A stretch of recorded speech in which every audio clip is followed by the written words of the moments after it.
তো গাইস প্রথমে টিকটক দেখো, তারপরে এই ভিডিওর কিছু ফানি কমেন্ট পড়বো। জয়নাল ভাই, ইদানিং আপনার একটা ট্রেন্ডিং ভয়েস ভাইরাল হয়েছে ভাই, ভয়েসটা আবার আমরা শুনতে চাই। কিসের আবার ক্যারিয়ার? আমি রাত্রে চুরি করে আইনা দিমু, আর তুই সকালে ভাত রান্দা দিবি, আর আমি খাইয়া কমু আমার বউ কত সুন্দর ভাত রান্ধে রে। ভাত রান্দার জন্য আমার বউ সেরা রে। বলেন কি?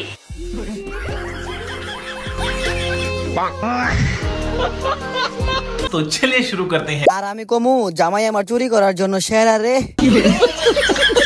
ভাই আপনি কি রাতে চুরি করতে যায় ধরা খাইছেন? এটা কোনো সাধারণ ভালোবাসা নয়, এটা হলো চুরির ভালোবাসা। আহা, হুজুর কত সুন্দর বন্ডামি করে, বন্ডামের জন্য হুজুরটা সেরা রে। খতম, bye bye, tata, good bye, Gaya.